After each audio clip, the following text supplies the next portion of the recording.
What really brought down empires in the ancient world? Most people say war. They say bad generals. They say wrong policies. But the real answer is much more boring and just as destructive. Money. More precisely, the ability to pay the people holding the weapons regularly. Empires usually didn't collapse because they lost wars. They collapsed because they could no longer afford their armies.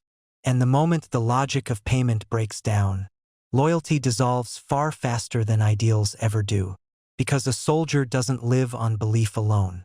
He thinks about his family. He thinks about his future. He wants to know what he'll have when his service is over.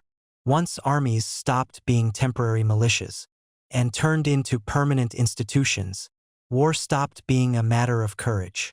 It became a matter of payroll. In the ancient world, this had a major disadvantage. You couldn't print money whenever you wanted.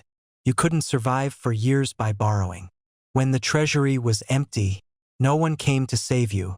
That's why every empire had to anchor its military power to something tangible: metal pulled from the ground, land taken by force, or labor extracted from conquered people.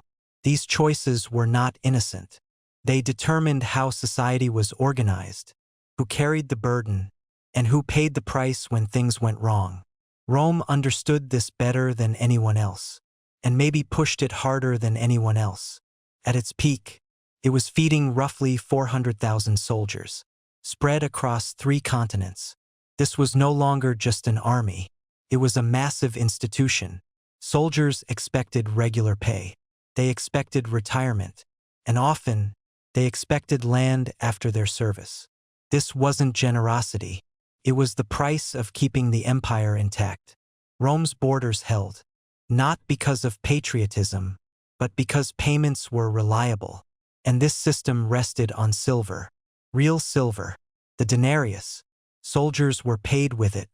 Taxes were collected with it. Trade revolved around it. But there was a small problem. Silver was not infinite. The mines in Spain worked for a while.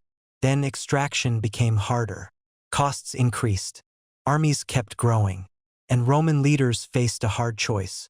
Either they would shrink the system, or they would tamper with the money. They chose the second option. The appearance of the coin didn't change, but its contents did. A little less silver, a little more copper. On paper, everyone was paid the same. In reality, everyone was getting poorer. At first, hardly anyone noticed. Then prices started to rise. Soldiers began to complain. The state raised wages, but with the same debased money. It was a vicious cycle.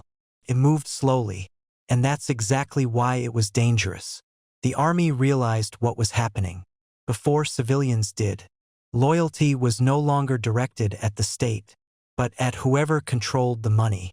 Emperors who couldn't pay were overthrown, sometimes very quickly, sometimes very violently. So who paid the real price? Farmers, urban workers, people who saved. Rome didn't collapse because it abandoned silver. It collapsed because it depended on it too much. When the flow of silver stopped, the sense of stability stopped with it. And here's the strange part. Rome's story isn't an exception. It's just an early example.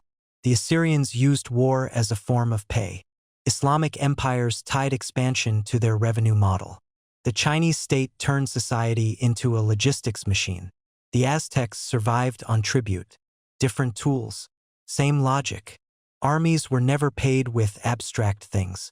There was always a real cost, and that cost shaped the entire society. We like to think we're different today, but we're not that different. There's no silver anymore, but there is debt. No mines, but there are central banks. Inflation works, like the modern version of Rome's coin debasement. No one openly says, "We're raising taxes," but purchasing power slowly erodes. And as always, those closest to the system feel it the least. That's why economic history isn't just about learning the past. It's a warning, a form of awareness, and, in a way, a matter of self-protection. Because if you don't see where money is flowing, if you don't notice who gets paid first when systems strain, you live with the consequences without ever understanding the cause.